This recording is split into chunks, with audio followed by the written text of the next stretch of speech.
I'm Beck, welcome to a reading vlog. I thought I would start a vlog as kind of self-motivation because I need to clean up my study. I'll show you in a minute. Though I'm currently reading The Sun and the Star by Rick Riordan, which is a Nico D'Angelo story. It is a standalone as well and I'm really liking that. So you're probably going to see me doing a whole bunch of stuff with my headphones on. That's what I'm listening to. I'm also debating on whether I start this because I recently finished The House of Always, which is book 4 in this Chorus of Dragons series. I'm really highly anticipating it, but I also start my buddy read tomorrow for Fourth Wing, and I'm like, do I start a book that I'm obviously not going to finish in a day because I'm going to need to finish it today to start Fourth Wing tomorrow, or do I just chaotically read 2 books at the same time? I think I'm going to end up reading 2 things at the same time because I need to know what happens to these characters. Like, they are living rent-free in my head and I need all my answers now. So maybe reading Fourth Wing and this at the same time would be a good idea because this is a complex series and the other book is a fantasy romance enemies to lovers with a dragon rider contest in it. So that sounds really just easy to get through, very palatable. So I think that will be a fairly quick read, I'm hoping. And then this will be a more take it, chew it, digest it, think about it read. I'm going to show you my study, I'm going to listen to my audiobook and I'll report back later. So my bookshelf doesn't actually look that bad, but then you look over here and there's a whole bunch of stuff like on the floor, just around, and I actually wanted to move my books to here, not all of them, but just some of my Brandon Sanderson, because this shelf is so much Brandon Sanderson and I have other books that I would actually like to store here, other fantasy books. So I wanted to move these over to here and then that will free up some room because I've got a bunch of books, especially like the Jen Lyons books, they won't fit on my shelf anymore. So if I could put them here, then that means that I've got a new spot for them and they're high up and they're going to be featured in my videos, so that is a win. So that is my aim really, but I'm not going to give a time lapse of like cleaning this room because that's kind of boring, but I will show you when I move the books over. I think that's probably what you're more interested in.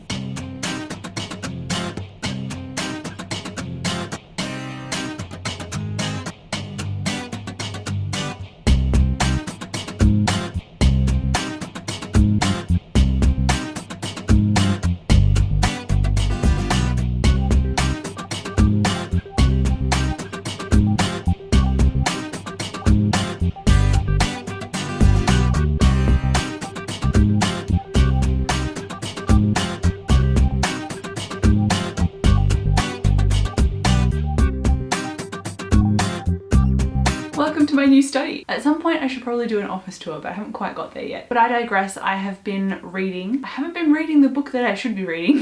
I have not yet picked up Fourth Wing. It's only the day after I filmed all those clips yesterday. I am now 75 pages into Discord of the Gods and I'm so scared. And part of me thinks that I'll end up in a reading slump after I end up finishing this book. And I looked at it the other day and I was like, oh, it's only 500 pages. Who am I turning into? It's only 500 pages? I don't know what to think of myself right now. Clearly the reading slump has disappeared, but it might be in danger of coming back if I finish this and then I don't feel like I want to read Fourth Wing. So my friend messaged me and she's like, I'm in a reading slump, and she's not really reading fantasy at the moment, and she's like, you can read Fourth Wing, just go ahead and rip the band-aid off. And I'm like, awesome, but also do I want to read Fourth Wing? I do, but do I want to read it right now? Maybe I should just try it and start a chapter and then see if I want to read it, and then I can read both of them in tandem. Is that a crazy thing to do? Additionally, I also had a pre-order come through on Audible, and that is The Witch King by Martha Wells. So I'm like, do I read that one as well? But then I'm gonna have 3 high fantasies on the go, which seems like a bit too much. But knowing me, I'm clearly like, more is more right now, so maybe I will just read all of them. But I've only got this week. And then this weekend is jam-packed with like 3 or 4 different events. It's gonna be bedlam. I don't know how this is gonna go. I also spent a lot of this morning cleaning up our front room, and I've laid a whole bunch of tarps and stuff down because tomorrow we've got a guy coming to install our wood heater. At the moment it is sitting outside and it's looking very dejected because we need to get it set up inside and installed properly, but it weighs like 200 kilos. So the delivery guy dropped it off on his massive truck and now it's just sitting out in the cold until it can be installed properly. It's summer everywhere else, but because I'm in the southern hemisphere, it is winter for us. So the beginning of June is like peak winter, so it is the perfect time to get a wood heater installed. It's also going to add so much ambience to that front room, although right now it just looks a bit gross with all the tarps and stuff down. But I don't want my carpet ruined. The house is going to get absolutely destroyed tomorrow. So am I going to be able to focus on reading? I'm not sure. The goal is to actually get some reading done, and I did plan on doing a whole bunch of errands and chores this morning and clean up that front room while listening to my audiobook, but that didn't happen because I did it all and then realized afterwards that I should listen to my audiobook. So that's a little bit embarrassing, whoops. I really want to sit down on the couch and just read a whole bunch of stuff, so I might just make a decaf coffee, because if I have another coffee I'll be doing the mental zoomies and I don't really want to be seeing sounds while I'm trying to sit down and read. So a decaf coffee it is, and I'm gonna try and read more Discord of the Gods. Maybe for the sake of this vlog I'll try a chapter of Fourth Wing and see what I feel about it, and then my next update I'll actually have something to say about it, which will be somewhat helpful. Our fireplace was installed this morning.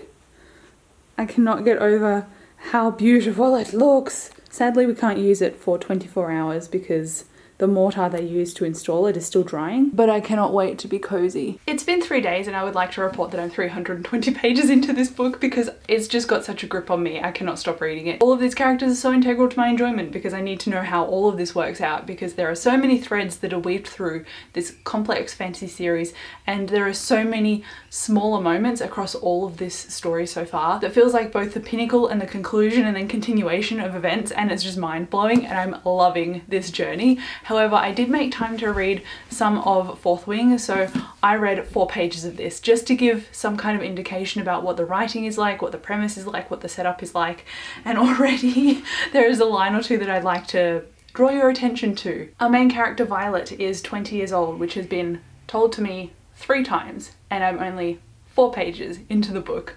And then she's describing herself saying, "I'm too short, too frail. What curves I do have should be muscle, and my traitorous body makes me embarrassingly vulnerable." She's described her mum as being everything that she wants to be because her mum is built like a warrior. And so it's already got that version of a not like other girls trope, but with just no self-esteem. And it's already told her backstory in 1 paragraph, which is like, it's not the first time I've heard her curse, which is the mother, the sickness that nearly killed her while she was pregnant with me, or the library dad made my second home once she'd been stationed there at Basgaith as an instructor and he as a scribe. And then on the page after that it says, "I loved your father but he's dead." So already there is a girl with 0 self-esteem who has no body confidence even though she's 20 and not 13, and whose father is dead. So I'm imagining this woman has a lot of daddy issues, which is probably going to come to a head in the love interest, and I don't know how I feel about that because it seems like it's a really readable and enjoyable story, but at the moment I'm just kind of set on edge by it, and I don't know how I'm going to respond genuinely to reading this.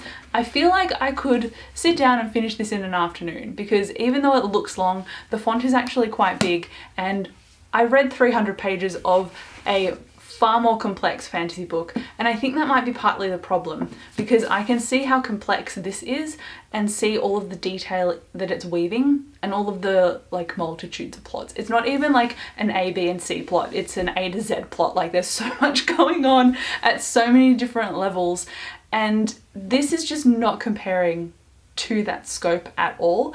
And if I read them months apart, I probably wouldn't care, but because I'm kind of trying to pick them up in tandem and I guess rush through them in a way, I don't think this is right for me right now. And I think I could like it, but at the moment I've just started it and I'm skeptical because the main character seems like somebody I just want to teleport into the story and shake her by the shoulders and be like, "Love yourself," and then leave. So maybe I should put this down for the moment. I need to wait anyway until I finish Discord of the Gods. Like there is no way that I can read these at the same time at all. I have to read one and then the other, and even then I might just read this one and be in a mild book hangover, and then Lore Olympus Volume 4 is arriving hopefully this afternoon in the mail, so maybe after this I'll start Lore Olympus, and that will give me enough space after finishing this to then dive into Fourth Wing properly. I'm sure I'll let you know what happens either way, but I still don't think this is quite right for me just yet. I'm having such conflicted feelings because I genuinely want to like this, but when it comes to BookTube, BookTok and BookTwitter and all of their popular books, I can see why they're popular, but they're never popular to me for the same reasons. So I might just have to stick to this and push through it and then give an opinion. or at least revise my opinion if there is an opinion to revise. I don't know how I've managed to achieve this because I finished this today. This is a 500+ page book. I don't know who I am anymore, and I think I'm now in a book hangover because I can't stop thinking about this series. I did shed several tears over this book, and I was also very stressed about the ending because when characters are important to me, obviously I want good things to happen to them, and there was a lot of risk in this book, and also nobody is safe. That was established very early. So I was really worried, but I liked the ending. It delivered. And am I crazy for wanting to go back and reread them starting from book 3 again now that I know what happens? I've already reread the first 2 books in the series. I'm not gonna go back and reread it, but like part of me wants to because I don't want to let these characters go yet, but I need to let them go because now it's finished. If it wasn't obvious, by the way, I also gave this 5 stars, and I'm still avoiding Fourth Wing because the mood that I feel is not quite right for it. And I don't want to pick up Fourth Wing and go, I think I hate this book just because it's not this series.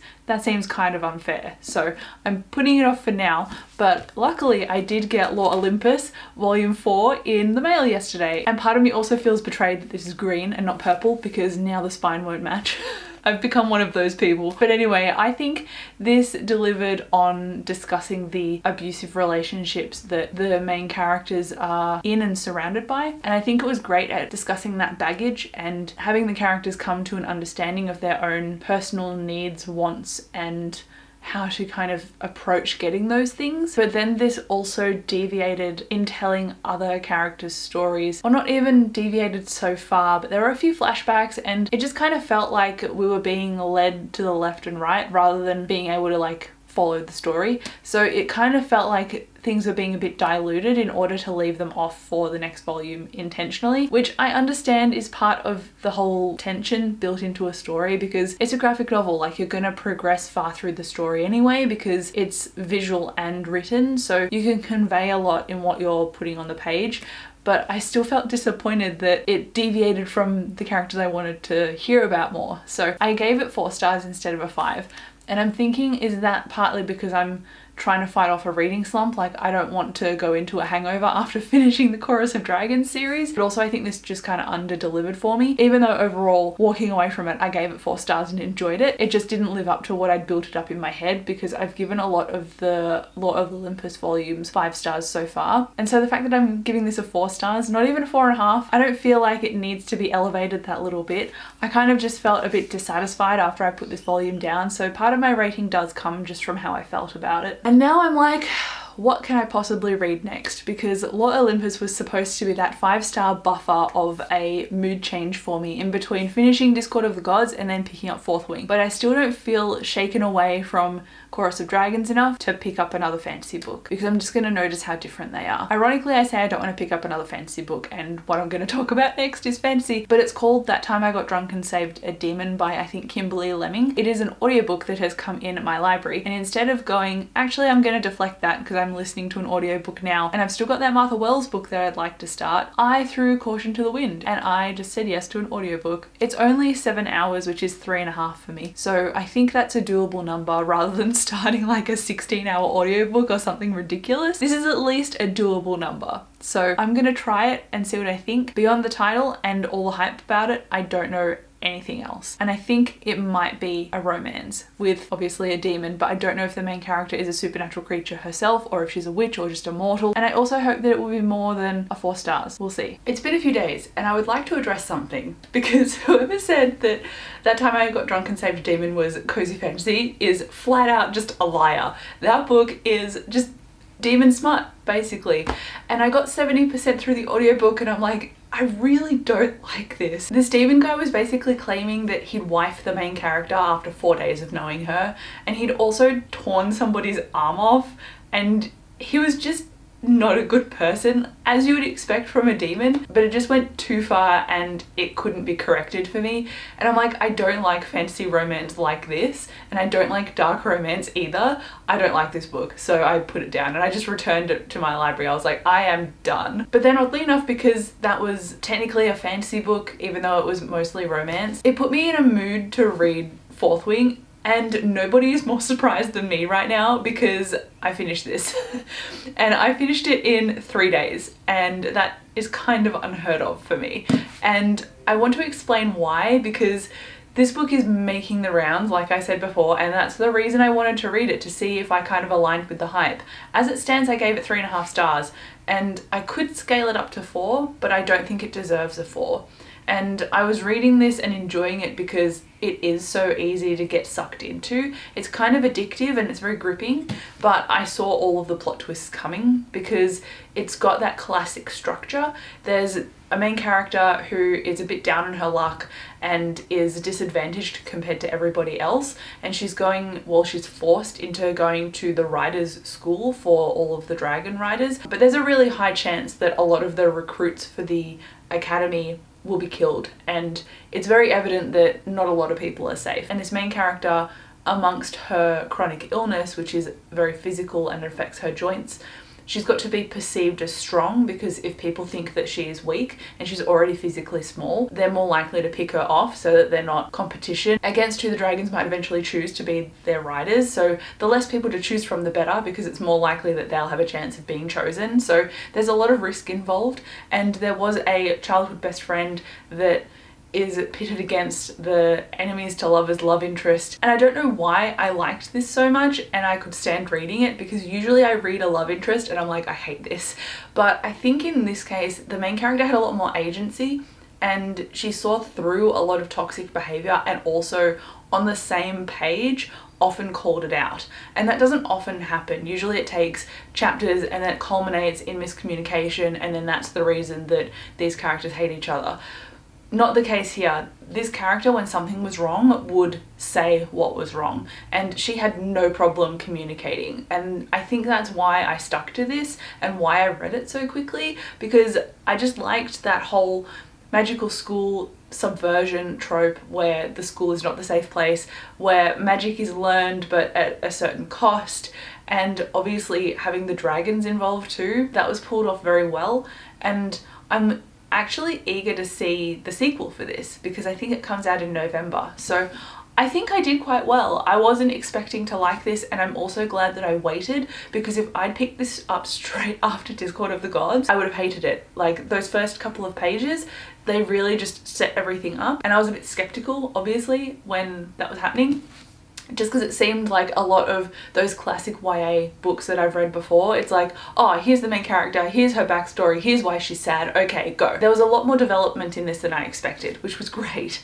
Not to say that it was YA, it is definitely like fantasy romance as well, but it has a lot of fantasy in it. So it's got a lot of world building and intention, as well as the romance, which is what I enjoyed about it. I don't like it when there's just a romance that dominates the entire story, and that was kind of the case with That Time I Got Drunk and Saved a Demon. Like, it was just these characters wanting to bone, and that is fine, but make your character somewhat redeemable. I haven't started the Martha Wells book yet, but I'll probably start it either at the end of this week or probably next week. I'm a bit slow on audios at the moment, and case in point, I haven't read any more of the Rick Riordan audiobook that I was reading. I've got like 3.5 hours left, but I think I'll knock that over this week. So all in all, I'm pretty happy with my reading in June. So far, it seems to be absolutely taking off. I have a lot more planned to read, so I'm just hoping that I'm in the mood for all of the stuff that I've put aside, but we will see. But that is the end of the vlog. Thank you so much for watching this video. I'll come chat to you down below in the comments, and I'll see you in my next one.